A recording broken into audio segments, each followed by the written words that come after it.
Hello, this is a guy who likes fanfiction and is too lazy to read, so here is a drop of poison in audio form. Check the description for the links to the author. Chapter 31, Snake in the Grass. It didn't take them long to pack up camp. What little they had set up was easily taken down, and they were even able to reuse some of the materials Sakura had used for traps. They were low on just about everything, but it would be enough to reach the tower. It had to be. Their usual bickering was present but had lost most of its bite. None of them had the energy or desire to truly pick a fight with each other right now.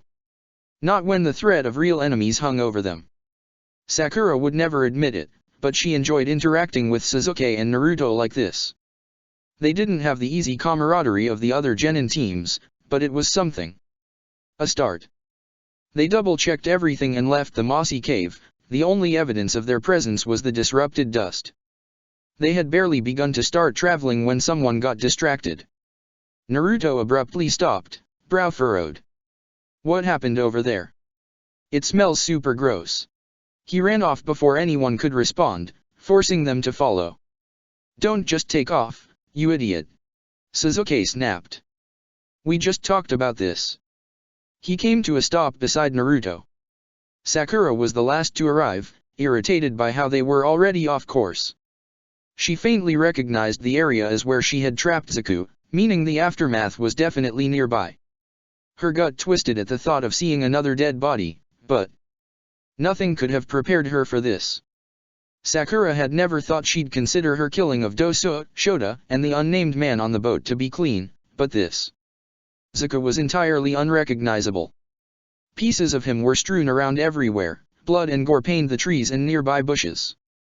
Sakura had done that. She had set the trap and sprung it with the intent to kill. And it had. This was the result. Sakura forced herself to look, forced herself to see what she had done. Sakura needed to contend with the consequences of her actions. Remember the weight of death. She thought fiercely. This is not something to do lightly. She was distantly aware of Naruto backing away, Sasuke at his side. They looked horrified. Sakura blinked once. Twice. On her third blink, awareness returned to her and she was suddenly overcome by intense nausea. Everything smelled of blood and ash. Sakura turned to the side and vomited. No one said anything. They kept moving. Team 7 traveled the entire day, only taking short breaks for food and water. They managed to avoid other teams and kept a steady pace. Sakura knew they'd be going faster if it weren't for her injuries, but there wasn't anything she could do about that. It wasn't like Sasuke or Naruto were capable or carrying her for long periods of time, nor would she want to be carried. At the rate they were going, they'd make it to the tower by mid-morning the next day. It was cutting it pretty close, but they could make it. They decided to set up camp in the late evening. It would be harder to spot traps in the dark, and fending off attackers when exhausted wasn't ideal. They even opted out of a fire, wary of the attention it would draw. I can take first watch. Sakura volunteered. Naruto and Sasuke exchanged another look and she narrowed her eyes. I slept in the latest and people are less likely to attack us earlier in the night. I'm injured, not useless. She snapped. You will be, if you're struggling to keep your eyes open tomorrow. They reluctantly hunkered down to sleep.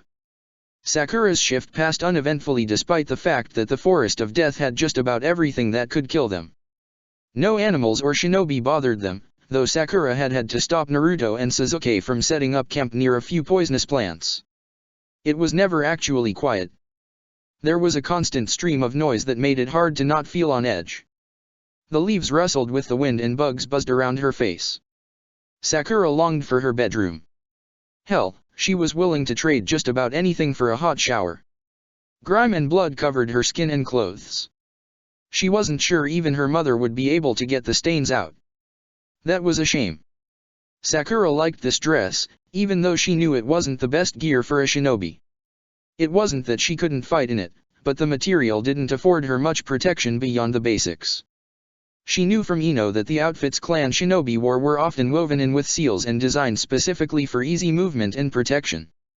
Sakura's dress, while personally designed by her mother, didn't have those same advantages. Neither did Naruto's jumpsuit, if how easily it had torn was any indication. She shook the unhelpful thoughts from her mind as she continued to monitor the forest. After a few hours, she woke up Naruto for his shift and promptly passed out on the harsh ground. She was shaken awake by Sasuke the next morning, sunlight streaming through the trees. I'm leaving to refill our water pouches. If I'm not back in 20 minutes, something happened. Sakura nodded, rubbing her eyes. She really hoped nothing happened, but considering the clusterfuck that had been the last few days, she appreciated the caution. Naruto was already awake and munching loudly on a ration bar. Good morning. Sakura winced. Did he have to be so loud this early? After eating her last ration bar, she took inventory of her supplies again. 4 kunao, 6 senbon, and 2 vials of poison. Both her antidotes were intact and unused. She was completely out of explosive seals and her medical supplies was running low. Sakura took out the earth scroll, turning it over. How many people were killed as they tried to obtain this? She hadn't even purposefully gotten hers. I wouldn't open that if I were you. Sakura didn't stop to think. She lunged with a kunao before the sentence had even finished, adrenaline jolting into her veins.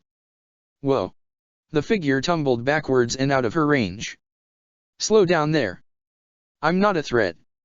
Sakura didn't lower her kunao, even as her frantic mind finally placed the intruder. Kabuto Yakushi. The civilian-born Konohinin with information on opponents. The boy with the fake smiles. He had one on now. I saw your camp and figured I'd stop by. I really am sorry about startling you. Sakura trusted Kabuto about as far as she could throw him. Naruto wasn't of the same opinion. It's okay. We're just a bit jumpy cause of the exam. Naruto grinned. Did you know we fought O-. Sakura smacked him upside the head, effectively cutting him off. I'm sure Kabuto doesn't want to hear the boring details. Go find Sasuke. He's been taking too long to get the water. Naruto pouted. But go. He left. Kabuto watched the entire exchange with a curious expression, friendly persona firmly in place. It made her skin itch. Sorry about that, she said, rolling her eyes exaggeratedly. He's such a handful, I swear. Kabuto chuckled. I've had teammates like that before. Sakura wasn't sure she'd made the right decision in sending Naruto away. On one hand, he was liable to spill anything and everything at a moment's notice, on the other, if Kabuto was hostile, this would be the perfect chance for him to strike. Even if no one else seemed to sense danger around him, Sakura trusted her instincts. He'd fallen when she'd struck, yes, but it had felt calculated. A deliberate move to make him look more incompetent than he actually was. I'm glad I ran into you guys. I know the Chunin exam can be harsh for first-timers. Kabuto gestured to the bandages on her arm and leg. You look like you've had a bit of a rough time. Blasts of wind strong enough to break bones. The chime of bells followed by nausea. A sound so terrible she fell to her knees. It wasn't a walk in the park, she said vaguely. But we made it out okay. Kabuto nodded. Of course. I never doubted that your team would make it through. I appreciate the faith in our abilities. They both smiled at each other, gazes sharp. It was so strange to interact with someone like this, someone who used the same defenses and tricks. Smile. Be polite and deferential. Flatter and don't draw attention. Lie. I could heal some of your injuries. Kabuto suggested casually. I know medical ninjutsu and it'll make the rest of the trip a little easier. I'm not that stupid. That won't be necessary. It looks worse than it is. It wasn't, but there was no way she was accepting anything from him. This whole situation was strange, and she refused to leave herself vulnerable to him in any way. Sasuke and Naruto returned before they could continue. Why are you here? Sasuke demanded. We won't let you take our scrolls. Fantastic subtlety. It wasn't like Kabuto hadn't known if they even had scrolls before Sasuke had dropped that tidbit. Kabuto shook his head. I already have both scrolls. I just figured I'd pop in and see how you guys were doing. Who does that? We're in the middle of an exam in a place literally called the Forest of Death. Sasuke didn't look completely convinced either, but didn't say anything. "We should head out now," Sakura said, brushing as much dirt off her dress as she could. "Don't want to miss the time limit." Kabuto smiled. "Would you mind if I traveled with you? My team is regrouping at the tower and this way we have safety in numbers." Sakura didn't want him anywhere near them, but didn't object as Naruto readily agreed. Sasuke shrugged, probably assuming Kabuto wasn't much of a threat, even if he was a bit shady. "Let's go." By luck or some other force, they didn't run into any other teams on their final trek to the tower. The building itself was an ugly thing, but looked like it could withstand anything short of a siege. Considering it was in the Forest of Death, it probably could. Kabuto quickly found his team and left, for which she was grateful. The further away she was from him, the better. Sakura released a sigh of relief as they finally entered the tower. The room was unpolished, and there was a large poster on the wall. She read it quickly. "I think we're supposed to open the scrolls now." They exchanged glances. Sakura tossed hers to Naruto. "You have a better chance of fighting if things go badly." Naruto nodded. "I've got this." Sakura took a small step back. "Open them in 3, 2, 1. Sasuke and Naruto unrolled the scrolls and... "It's a summoning seal," Sasuke warned, dropping his scroll as Sakura yanked Naruto back. Smoke poured from the paper and... "Iruka-sensei." Sakura couldn't help but stare. Were they supposed to fight him? Iruka smiled. "It's nice to see all of you again. Congratulations on passing the second portion of the Chunin exam." Naruto let out a wallop of joy while Sakura collapsed on the ground. Finally. She wasn't sure she could have continued for much longer. Sasuke flopped down next to her, and they shared a commiserating moment as Naruto jumped around everywhere, energy nowhere near flagging. "Now, let me tell you about the writing on the wall." Iruka paced in front of them like he used to do at the academy, and Sakura felt a wave of nostalgia wash over her. A faint longing for simpler times. Earth refers to the human body, and heaven is the mind. If you lack one or the other, then you'll never make it as a Chunin. You need to have physical prowess and intelligence to back yourself and your team up. This part of the exam was a test of your physical fortitude as well as your ability to think under pressure. That made sense. Sakura still wasn't sure why the Forest of Death was necessary to prove that, but she wasn't the one in charge of the exams, so it didn't really matter. "You can go on ahead through those doors and see who else passed." They exchanged a look. Onwards it is. Chapter 32, Into the Ring. Congratulations on passing the second stage of the Chunin exam. Sakura did her best to observe her fellow examines without being too noticeable. She'd be lying if she said she wasn't curious about who had passed. Ino's team was there, as well as Shino, Kiba, and Hinata. They all looked a bit scuffed up but relatively uninjured. Kato and his team were also unfortunately present. Niji Hyuga's team looked the freshest of the Konohananin, though that might have just been how energetic Lee seemed. Sabaku Nogara didn't have a scratch on him. He didn't even look dirty, which was somehow more unsettling. At the very least Temari and Kankuro weren't as pristine. Kin had survived and managed to find 2 new scrolls along with 2 new teammates, because there she was, glaring holes in Sakura's head. She looked much better than the last time she'd seen her. Kin's injuries were much less severe, almost as if she'd seen a medic. Midway through the Hokage's speech, which honestly seemed entirely ridiculous. The Chunin exams being a miniature war so they wouldn't end up in a real one? What kind of reasoning was that? She noticed Sasuke grunting in pain. His hand was over the seal on his neck. Sakura leaned closer. "Is it acting up?" Sasuke batted her away. "It's fine." "How is that fine?" "The seal a murderous Sunin put on you is acting up." She could not wait until they were alone with Kakashi. She'd considered telling Iruka about what had happened, but they would probably be taken in for questioning regardless, and Kakashi had higher rank. He'd have to go through less hurdles to tell someone important about the situation. After the Hokage was finished his strange speech, Anko stepped forward. "We weren't expecting this many participants to pass this stage of the exam, so you lot aren't done yet. You'll be getting a taste of what the final portion of the Chunin exam will be like." A sickly-looking man stepped beside her. I am Hayate Gecko. I'll be your examiner for the preliminaries and third stage of the exam. Sakura resisted the urge to scream into her hands. They weren't done yet? Seriously? She wanted a nap and a shower and to go home. You'll be fighting in one-on-one preliminary matches against each other. Those who win will continue on into the final round. This is no longer a team event, so your wins or losses are entirely your own. That was a relief. She no longer had to worry about Sasuke or Naruto being annoyed if she failed. You will have to fight as you are now. No one will receive medical treatment or be allowed to restock. That was bad. Sakura was running on fumes and didn't have much supplies left either. If you want to quit, say so now. This is your last chance to forfeit. There was a tense silence. Naruto was physically incapable of giving up, even when he really should, so there was no way he was going to budge.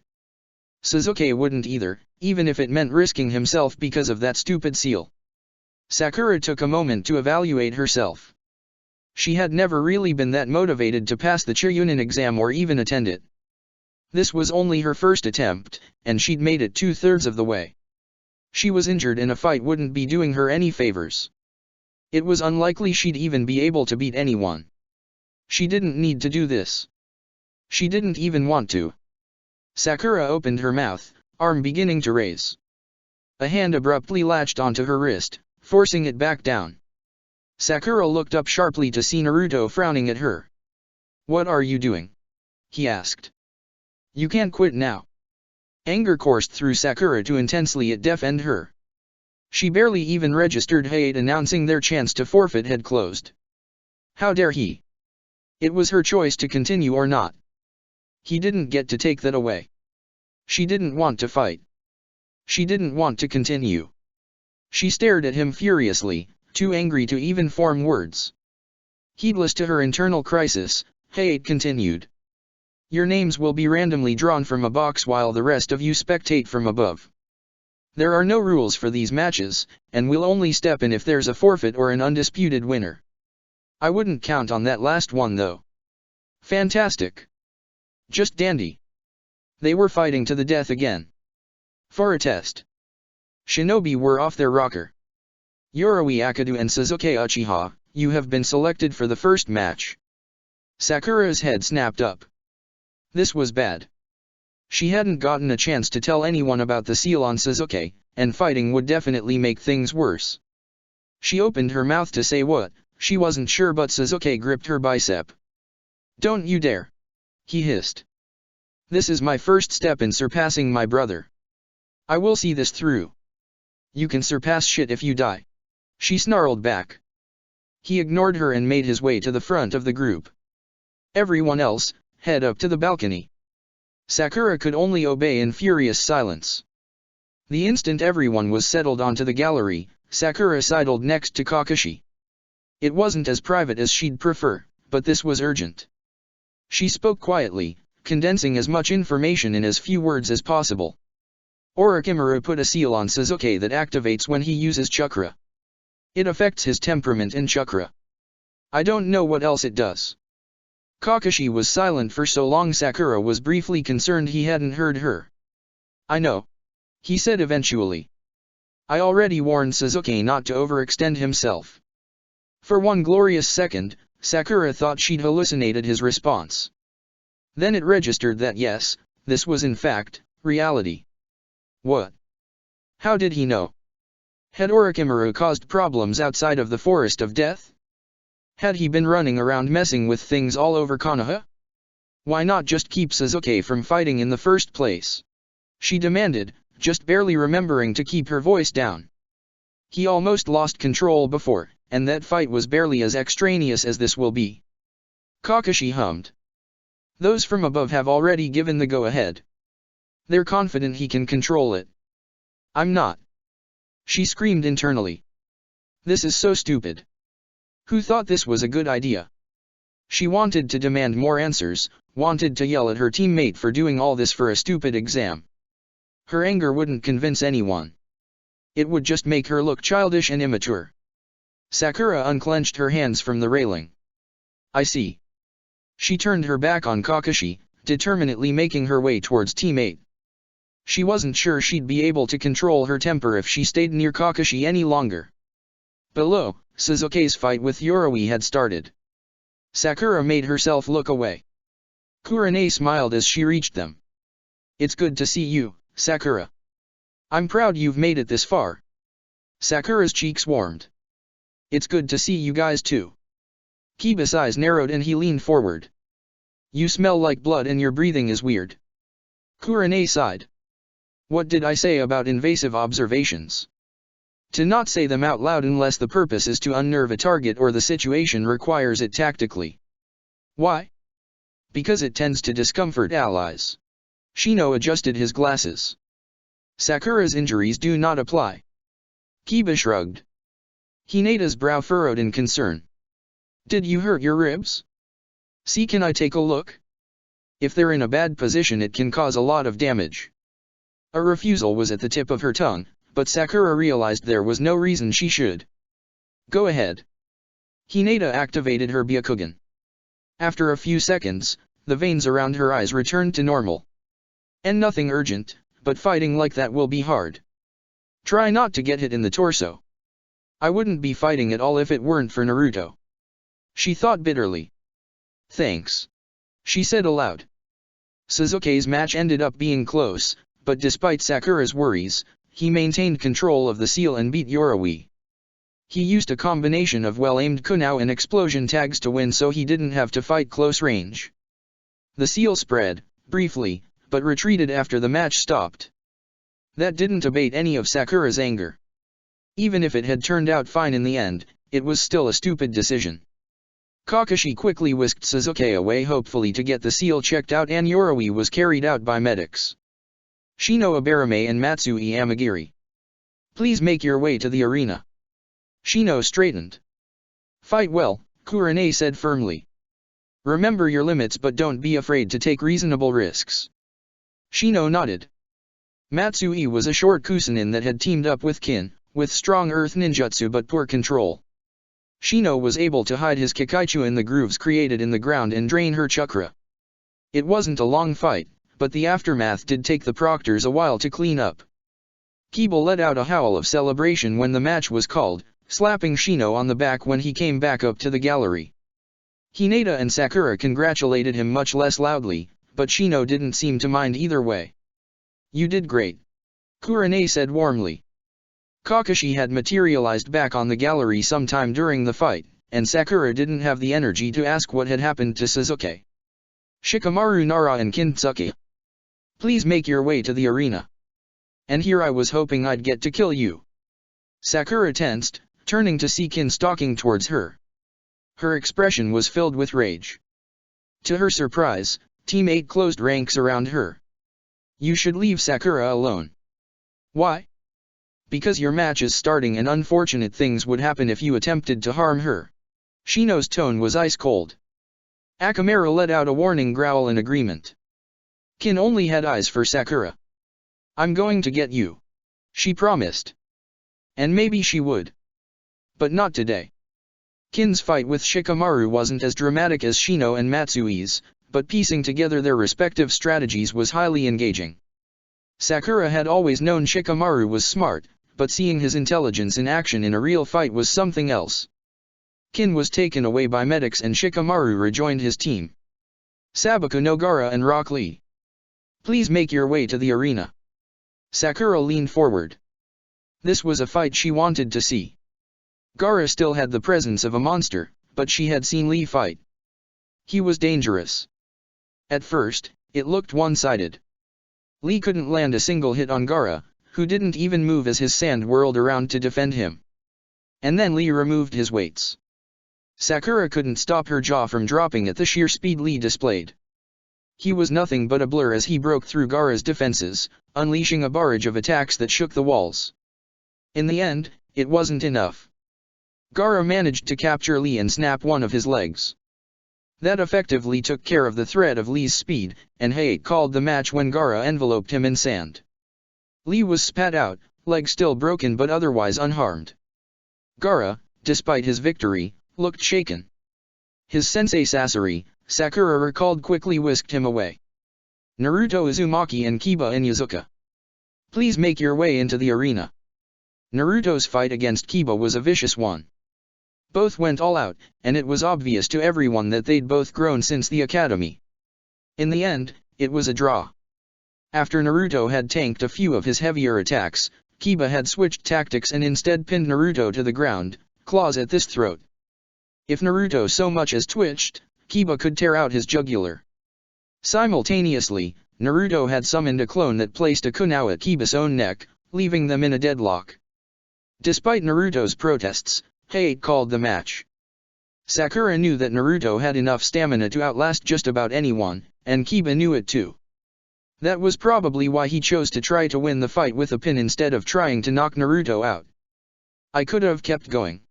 Naruto insisted. I would have won. Shino's voice was sharp. Your claims are untrue. Hinata was a touch kinder. I have some healing balm if you're interested. Naruto accepted, but still sulked. Part of Sakura wanted to comfort him. The other part was far too tired to soothe anyone's ego, and still pissed that he'd stopped her from bowing out. Hinata Hyuga and Neji Hyuga. Please make your way to the arena. The entirety of Team 8 went still. Kiba was the first to react, his face curling into a vicious snarl. Oh hell no. What was going on? Hinata's face had completely drained of color, but she obediently made her way into the arena. Neji was already there. Sakura was missing something, but had no idea what.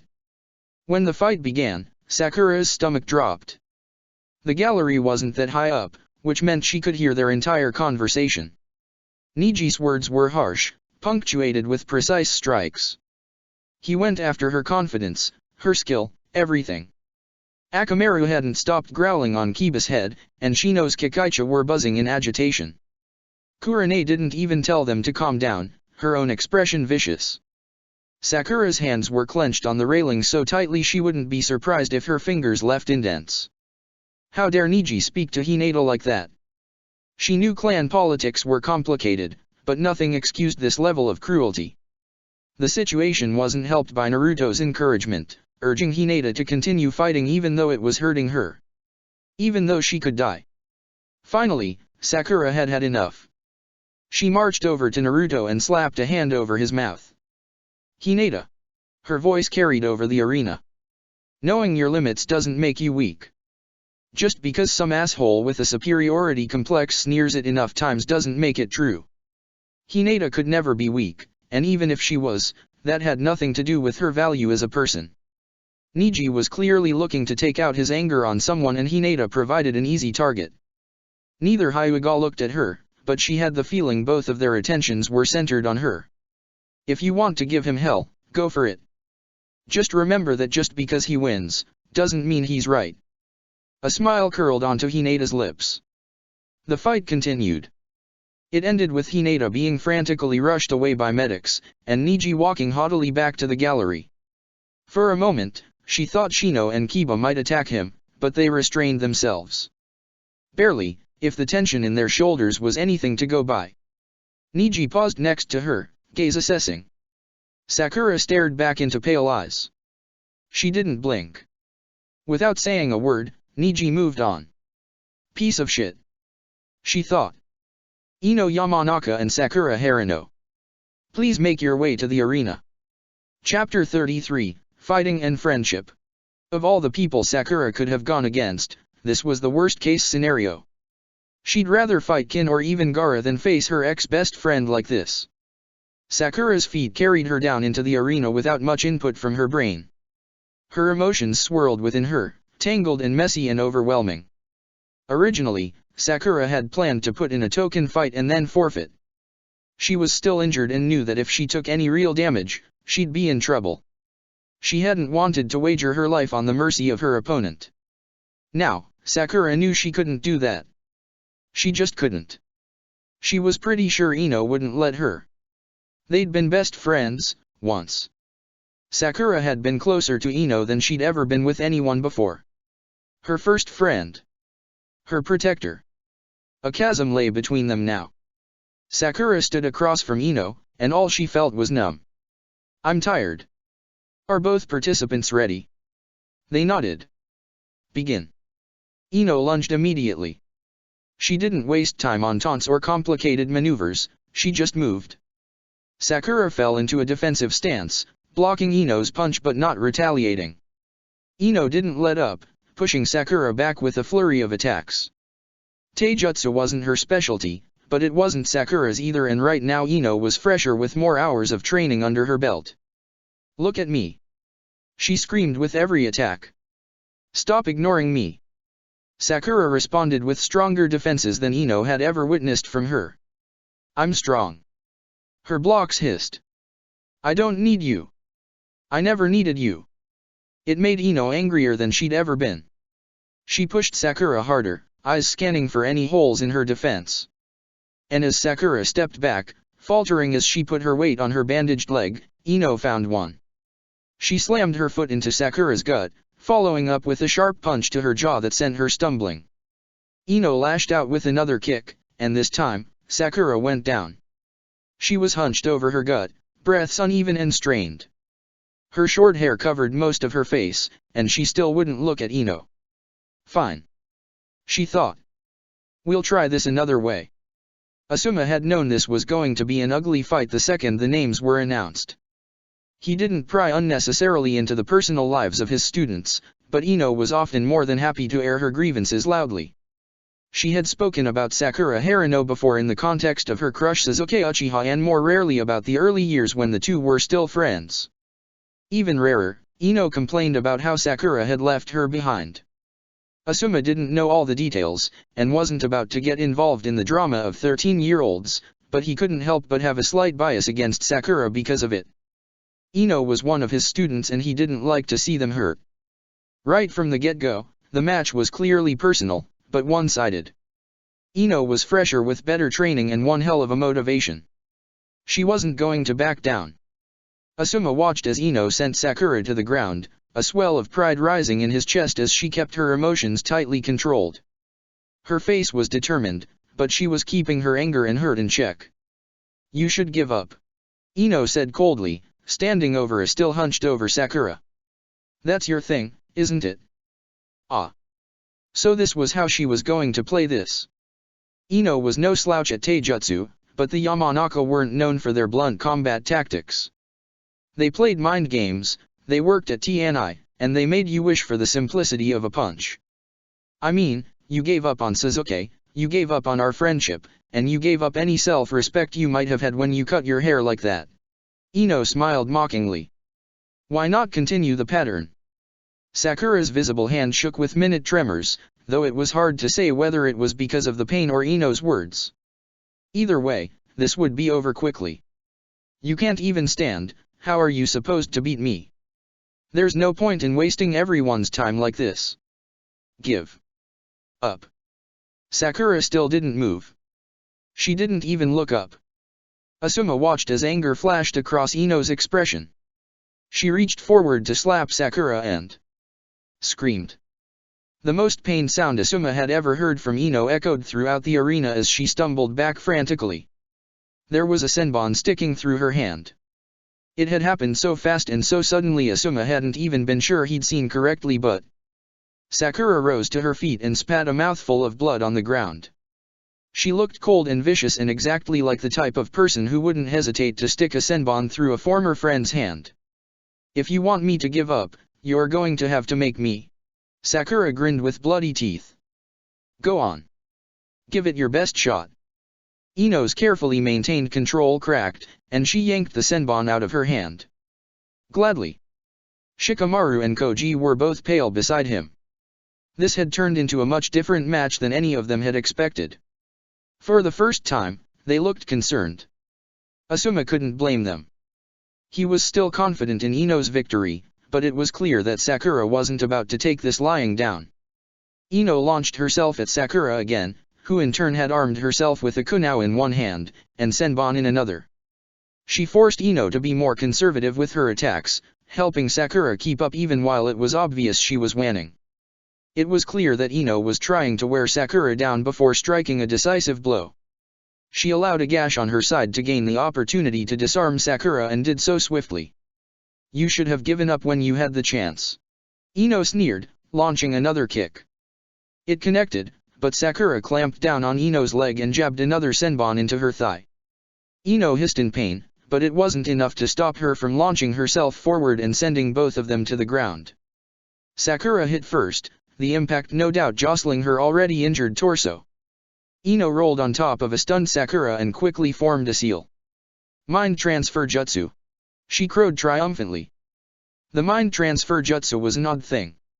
Sakura could still feel everything, could hear the murmurs from the stands, could smell the sweat and dirt that coated them both. She just wasn't in control. A passive observer that could still feel pain. I win. Ino's voice echoed in Sakura's head. She was everywhere.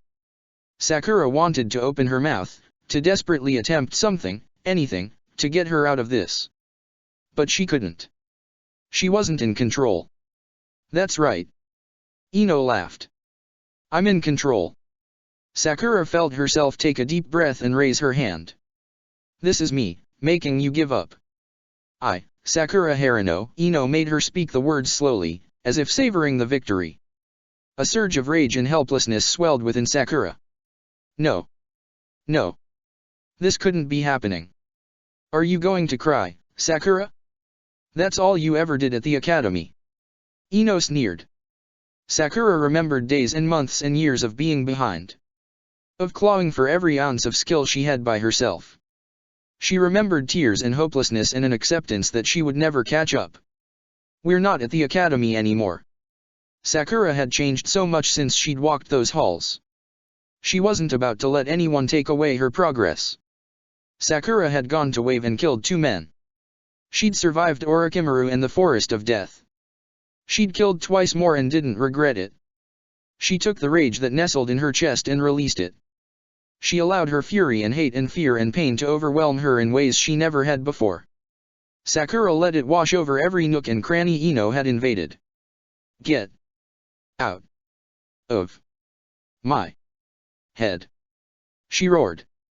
Sakura's body faltered. Ino pushed back against her. What are you doing? She demanded.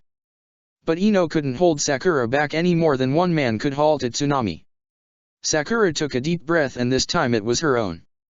Ino was still in her mind, fighting to wrestle back control, but she couldn't. Sakura slammed her hands together and spiked her chakra. I, Sakura Harino, do not forfeit. With one final surge, she pushed Ino out of her mind. For 3 long seconds, everything was silent and still as they both became reaccustomed to being in full control of their own bodies again. And then Sakura headbutted Ino hard enough that she heard something crack. If Kurane had any less control over her expression, her jaw would be on the floor. Yamanaka techniques weren't impossible to break, but they were pretty damn close to it. Chakra deficiency could make them weaker, which was no doubt a factor here. Ino was fresher than Sakura, but she'd still spent several days in the Forest of Death, so her chakra levels would be lower than usual, but Sakura was a civilian-born genin, fresh out of the academy and beat to all hell. By nearly all metrics, she shouldn't have been able to break Ino's mind transfer jutsu. Kurane wasn't allowed to dwell on it much longer, as the fight had resumed and was now more akin to a brawl. Sakura was vicious, clawing and hissing in a way that was reminiscent of an Inyazuka. She refused Ino the opportunity to retreat, continuing to advance and attack. A drawn-out fight would only benefit Ino. Sakura's best option was to finish the fight and do it quickly. Sakura threw a kunao and Ino instinctively reached out to catch it with her dominant hand. Kurane winced in sympathy as she realized that she could no longer close her fingers. The poison Sakura had coated the senbon with had no doubt made their way into Ino's bloodstream by now. Sakura took advantage of Ino's momentary confusion and tackled her, slamming them both into the ground. For the second time, both tumbled down and hit the floor. Sakura was clearly much more comfortable with this graceless form of fighting than Ino was. There was no time to grab a weapon or even think. Skill and instinct were all that was left to rely on. And, Kurane mused as she watched Sakura grab a handful of Ino's hair to force her back on the ground, how dirty you're willing to fight. Dirty was probably the wrong word. There was no such thing as a clean fight for shinobi, but more civilian moves like hair pulling were considered to be beneath them. thought of as technique-less and used only by the unskilled. Ino tried to wrangle Sakura into a hold, finally gaining leverage in their fight. Sakura responded by biting down on Ino's arm, forcing her to release the hold she'd barely established. Definitely an Inuzuka move. Akamaru huffed in approval. Sakura took a blow to the face and slammed her own fist into Ino's injured thigh. The fight could still go either way, but Kurane was pretty sure she knew how it would end. Because she knew Sakura. She probably knew her better than Kakashi did. Sakura wasn't a genius. She didn't have many natural talents that would be immediately applicable to a physical fight. And yet, Ino was undeniably the more skilled of the two. She had a powerful clan to back her up and years more training.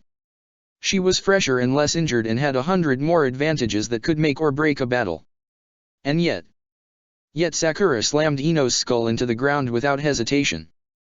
Because Ino had every advantage. She was more skillful and talented and relatively unscathed. But Sakura was willing to be meaner. To be callous and cruel. Ino didn't get up. The winner of the match is Sakura Harino. Chapter 34, Introductions.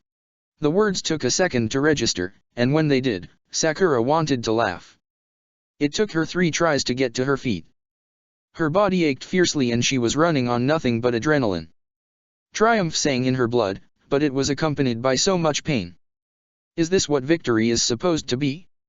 She wanted to demand the shinobi around her. Is this what you want from me? Medics carried Ino away on a stretcher, her body limp and unmoving. Sakura had done that. Sakura had bashed the skull of her former best friend into solid concrete. She'd stuck a senbon right through her hand and another in her thigh.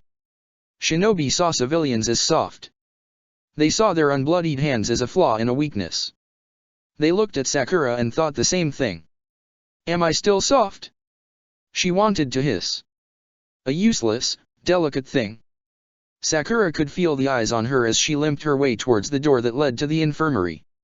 It took everything she had to walk, but she refused to have someone help her right now.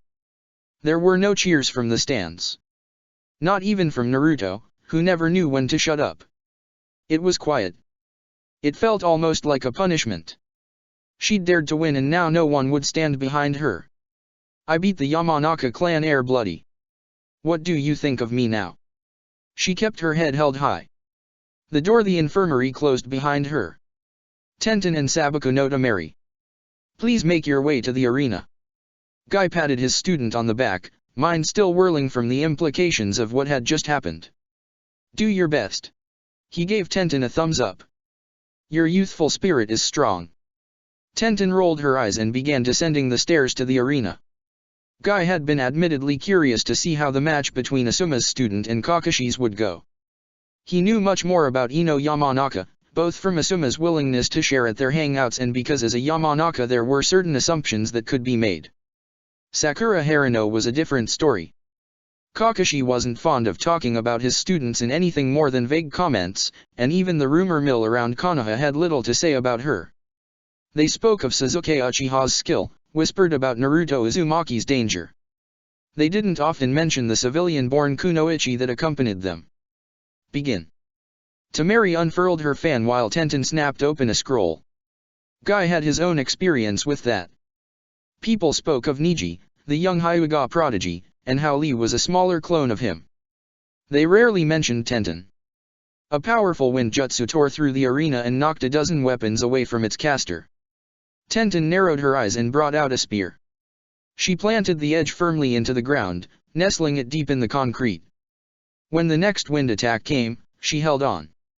They didn't talk of how clever she was. How tenacious. Tamari narrowed her eyes and tried twice more. Tenten remained planted. They never said anything about her adaptability and strength. They didn't know and didn't care about her dreams of becoming a legendary kunoichi or how she'd honed her skill in fuinjutsu with barely any assistance. Tamari changed tactics and closed the distance between them, aiming to dislodge Tenten from her position with the spear. Tenten met her with one of the heaviest weapons in her arsenal, a spiked club made of solid metal. They clashed violently. He imagined it was much the same with Sakura Harino. Guy was an expert on taijutsu, which meant he could pick out almost any style immediately. Sakura's was a mishmash of many things, and overall not terribly impressive. Most obvious was the basic academy style, which had no doubt been taught to her for years. Within that, he saw glimpses of Inyazuka and Abarame forms. Most interestingly of all, he saw Genma's style in how she held her senbon and the poison that coated them. It seemed that Guy had finally found his friend's student. Genma had refused to share much information about her, using the excuse that their friends would scare her off. Which was completely ridiculous. Children loved Guy and he had his own team. Temari slammed her fan into Tenten's gut, who responded by slashing her arm with a kunao. He would have to make a point to speak to her properly. Anyone that tenacious was worth knowing. Guy hoped Kakashi was ready for the inevitable backlash on Sakura. She would be thrust into the spotlight and scrutinized from every angle. Without support, she'd be eaten alive. People didn't just break out of Yamanaka jutsus, especially not people like Sakura. There would be questions. Demands. They'd want to ensure she could never do something like that again. Those in power hadn't liked Guy either. His father had been seen as useless and a nuisance. He was one of the best men Guy had ever known, but that was how people saw him. Everyone had expected Guy to be the same, and when he didn't meet their expectations, they had been displeased. Without his friends, Guy would have had a much more difficult time within the Shinobi Corps. Temari pressed the razor edge of her fan on Tenten's throat, drawing blood. The winner of the match is Sabaku no Temari. The audience relaxed and Guy knew why. Minutes before, they had witnessed an upset of the order of things. A civilian-born Kunoichi had fought the Yamanaka heir and won. They had been afraid that the trend would continue with Tenten. That the Kazekige's daughter would be overthrown by another nobody. They were now comforted that the status quo had been restored. Tenten exchanged a few words with Temari before making her way to the infirmary. She was obviously disappointed, but kept her shoulders squared. "I'm proud of you," Guy shouted. "Your passion and strength were extraordinary." Her expression shifted to something fondly exasperated, and she shot him a thumbs up. Niji sighed.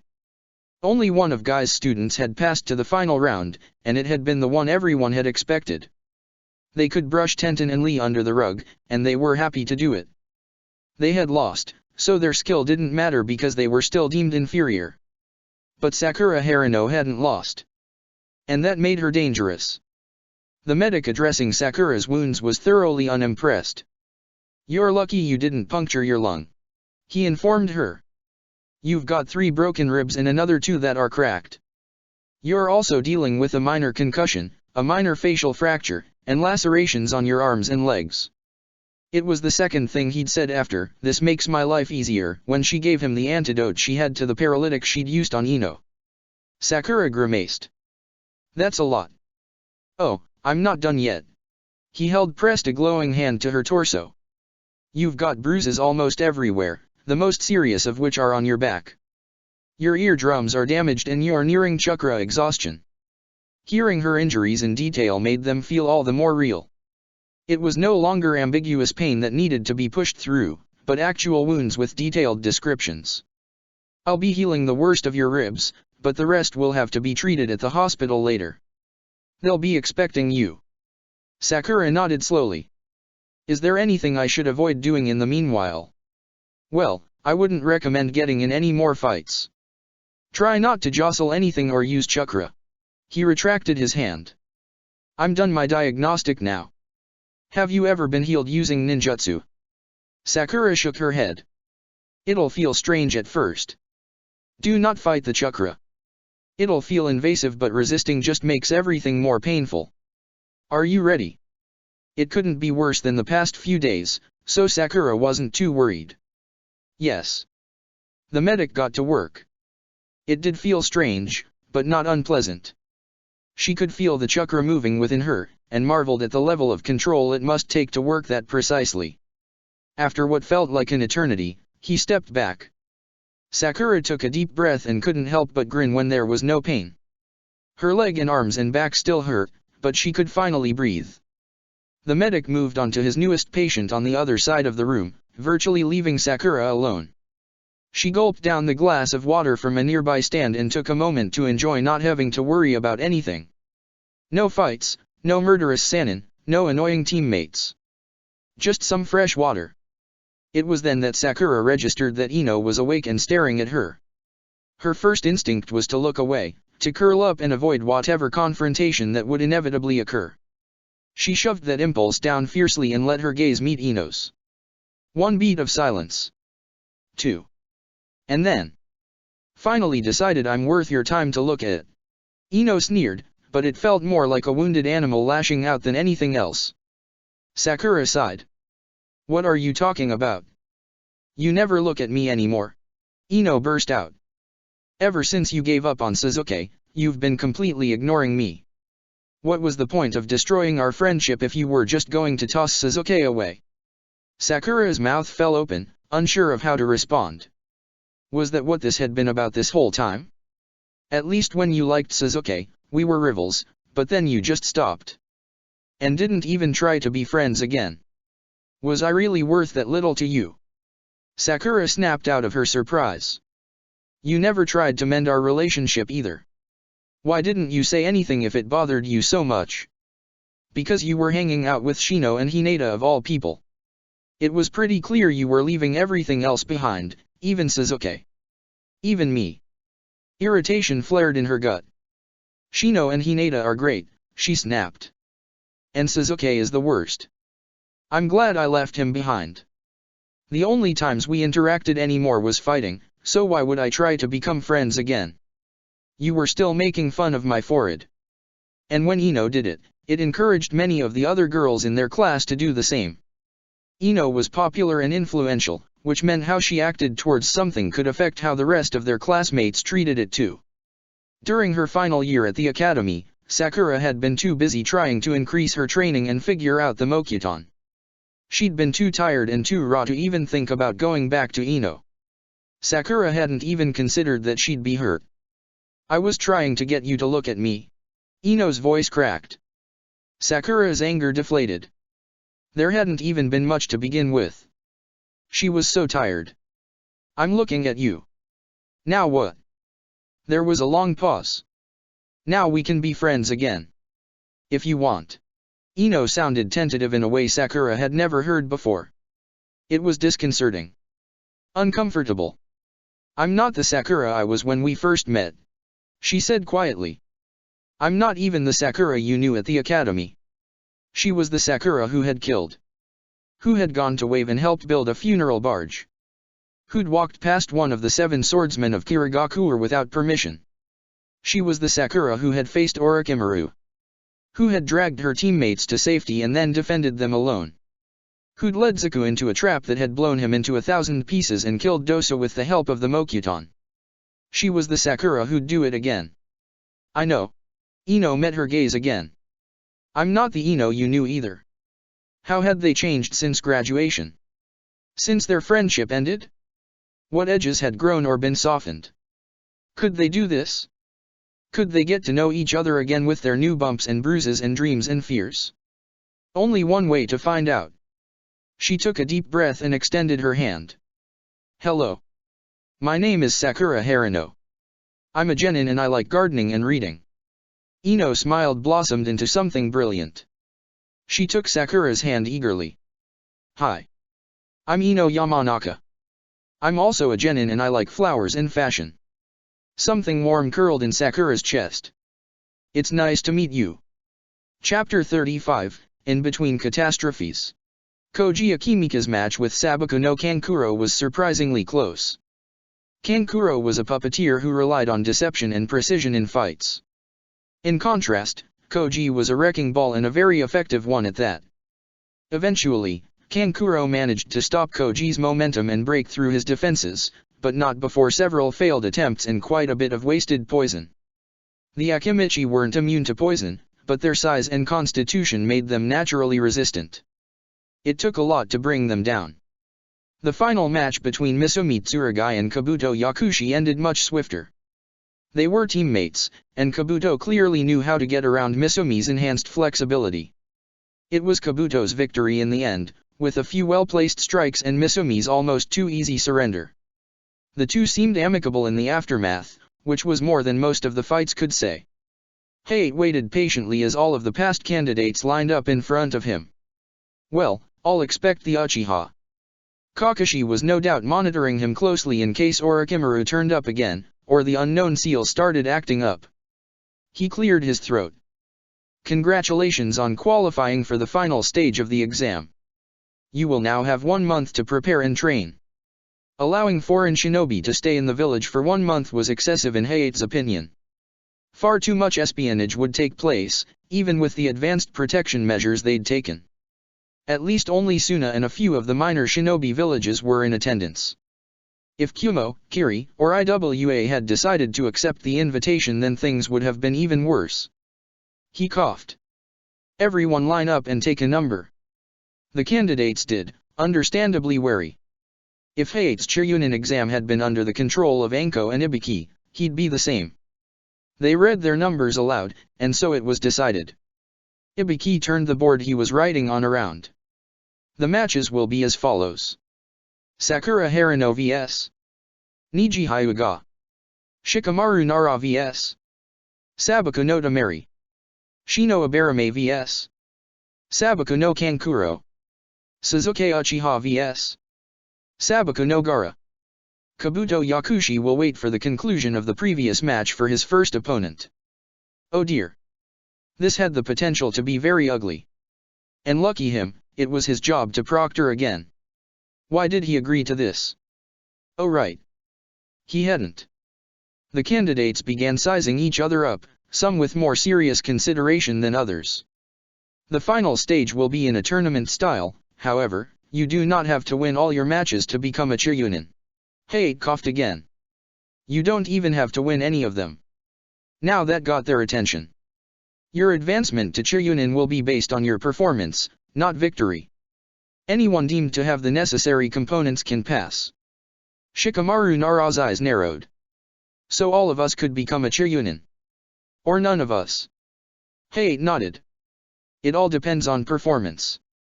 The more fights you're in, the most chances you'll have to display your abilities. Are there any questions? There weren't any. You're all free to go. Kakashi caught Naruto by the scruff of his jacket. We need to talk. He waited until they were in secluded part Konoha, far enough away from crowds that Kakashi would notice eavesdroppers instantly. Naruto frowned. What's wrong, Kakashi-sensei? He didn't know how to do this. He didn't know how to give clear guidance to children who needed so much more than he had as a kid. But he couldn't let this one slide. Treat it like the debrief of an errant shinobi. Why did you stop Sakura from forfeiting? Naruto blinked. This clearly wasn't what he'd expected. She was giving up, and there was no reason to. She did so much in the Forest of Death, she deserved to continue. Kakashi closed his eyes, praying for patience. Sakura made a choice for her own well-being. Kakashi said, trying to drill his words into Naruto's thick skull. She did not want to continue, so why did you not respect her decision? Naruto squirmed. It wasn't like that. He protested. She dash.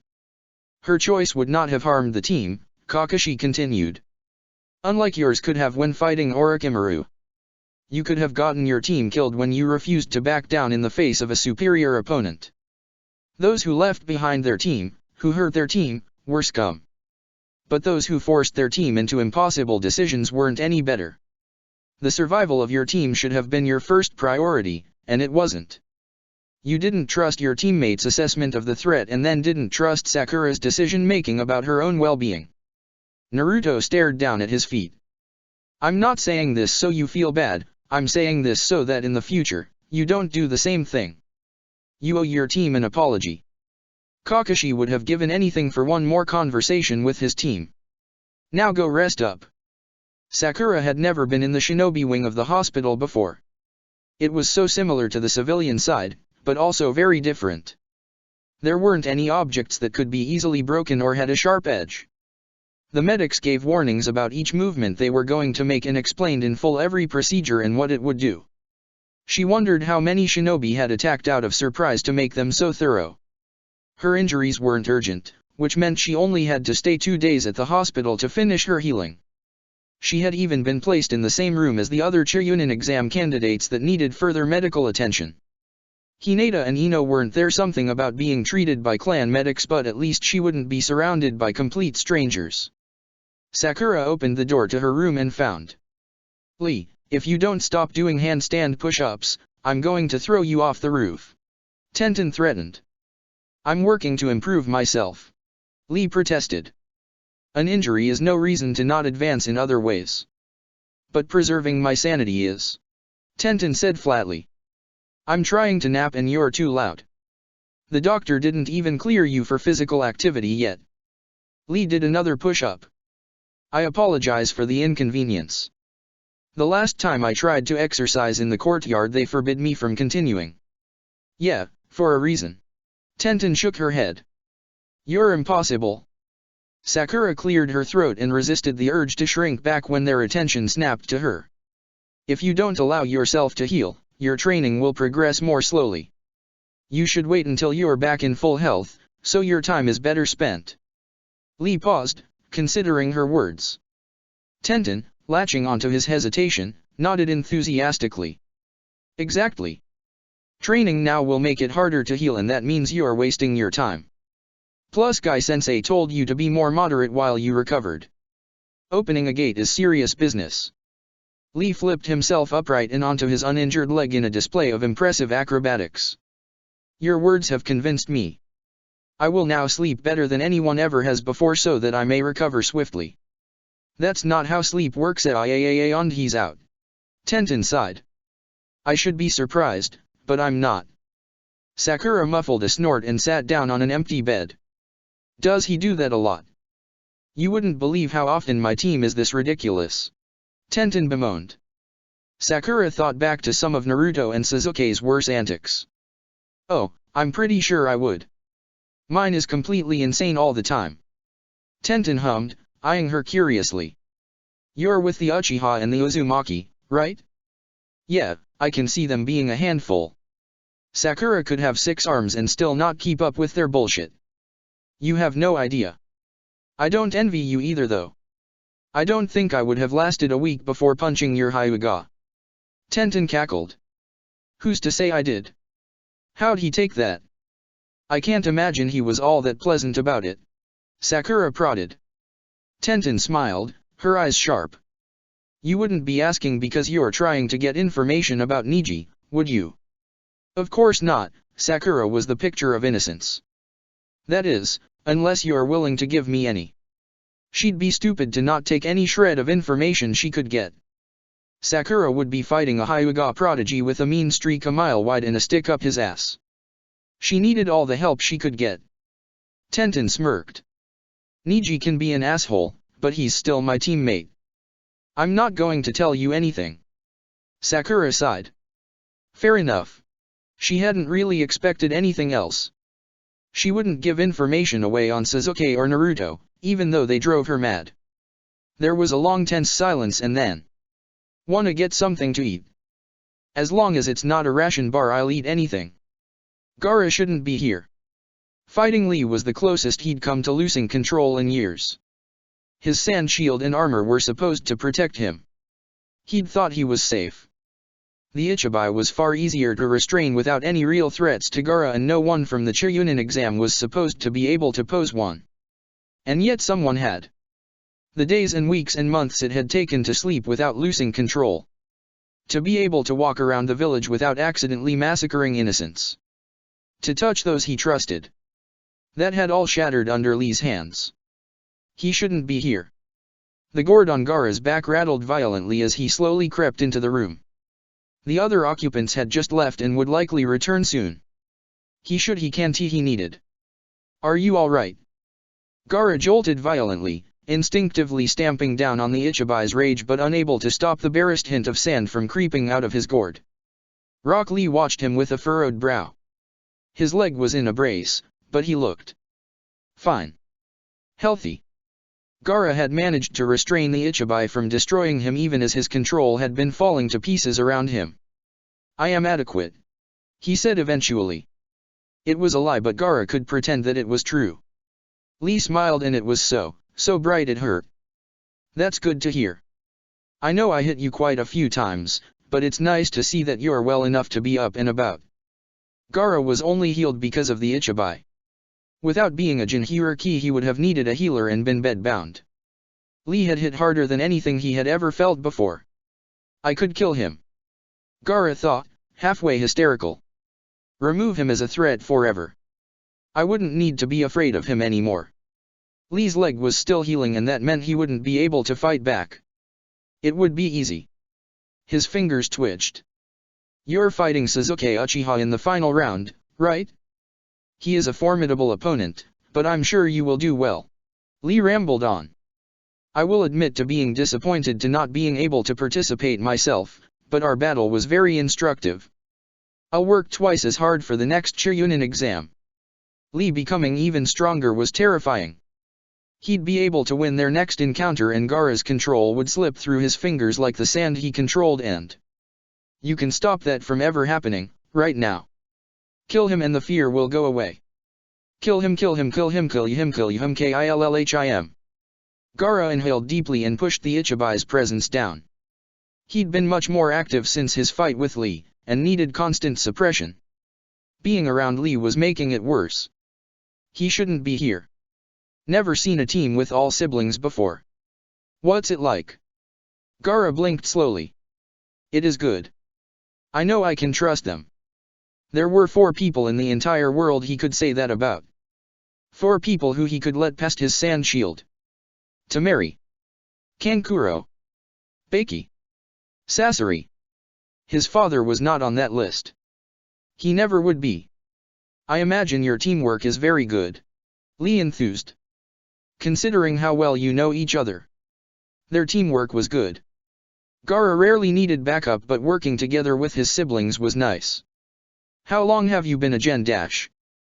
The skin on the back of Gaara's neck prickled and he whirled around. Standing behind him was an older version of Lee. At least, in terms of outfit and haircut. Their facial features didn't match at all. Gaara vaguely remembered him from the preliminaries. Lee. The shinobi's near-constant smile was nowhere in sight. I didn't know you had a visitor.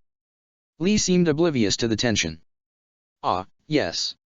Gaara, this is Guy-sensei. He taught me everything I know. Unease and something like fear curled in Gaara's gut. A shinobi like Lee. A shinobi better than Lee. The gourd on his back rattled. This wasn't good. He shouldn't have come here, shouldn't have sought out Lee, shouldn't he. He needed to leave. I should go. Gaara took a step back. I apologize for intruding. Lee smiled again. You weren't intruding. Your sportsmanship towards an opponent is admirable. Oh, how wrong he was. Kill him, kill him. I need to get back to my team. Gaara said instead, trying to calculate a way out of the room without having to pass by Guy. He wasn't sure his sand would stay in place if he did. Thankfully, Guy seemed to read something in Gaara's posture because he wordlessly stepped to the side, well out of the way. Gaara gave Lee one last lingering glance, and began his departure of the hospital. On the way out he passed 2 of the other candidates in the hallway. The brunette Temari had eyed him warily, hostility present but not overt. The pink-haired girl looked at him like he was a particularly difficult puzzle that she'd almost solved. It was unsettling. Gaara pushed his unease away. He needed to find Sasori. Son of a bitch.